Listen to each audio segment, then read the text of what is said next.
Max Robinson. If you've been in the DMV for many years, you might know the name. This station was WTOP-TV back in 1969, and Max was among the very first black reporters hired about the time Dr. King was killed and cities erupted into violence. Max would eventually team up with co-anchor Gordon Peterson, and they would become the anchor team that everybody watched at 6 and 11 o'clock every weeknight. And they had a great supporting cast of reporters, producers, and news managers. Last month, the Whitman Walker Clinic brought some of us together at the Lincoln Theater in the Shaw area to reflect on the legacy of Max Robinson. I was interested in journalism when I was a kid. From the beginning, you knew that Max Robinson was going to become a TV star. He had the looks, the voice. I had a lot of doors slammed in my face by people who were really indignant because I would even suggest that a person of my color could get into something like this, you know. And the smarts. Our story is not so much about Negroes and poverty as it is a story told by poor black people. But it was the times that made him a fighter for equal opportunities in this business and for justice everywhere. Reporting the news from Washington is like watching a constantly boiling kettle that often boils over. That set was really pretty crummy. I came to Washington in 1976, and Max Robinson, Gordon Peterson, Strickland, Maureen, Bunyan, J.C. Hayward were already in place. I thought I'd died and gone to heaven. Max had a good delivery, a beautiful voice. He had wonderful diction. Good evening, President. Pretty car run. Track 5, take it.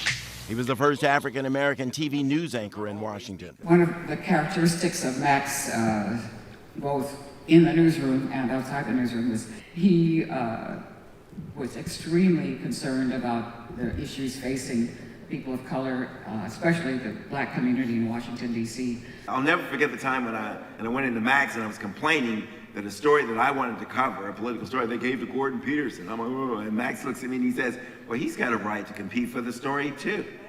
Bottom line, he put me in my place and let me know we're all competing, and that's what made this place so great. That's what made all those teams so great. We practice together, we compete, and we go out, and we like owned this town. Across the country, Frank, the city of Cleveland, which is... He was the first African-American network anchor. I agree with the late Chappie Jane's mother, who said she had no patience for first black and only black because it indicated the sickness in the country, and it does. And Max was one of the first national figures to die of AIDS. I think because of Max, we started looking at this as though it's an issue for all of us to deal with. And stop, giving in to the hate, the bigotry, and that sort of thing. Max died on December 20th, 1988.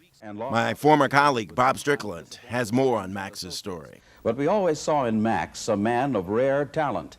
He was like an older brother who had been there before me and shared his experiences, and also was an inspiration to me in my experiences in this job. He set the standards for excellence.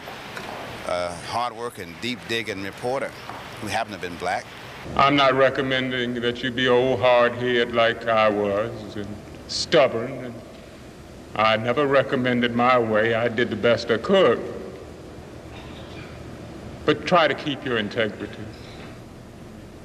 Because you're going to find out in life, at the end, that's all you got. Max Robinson's biggest fights with ABC network were over how Black America was being covered in the news by the networks. But Max had issues that he eventually owned. By his own admission, he drank too much and often felt unworthy of all the admiration.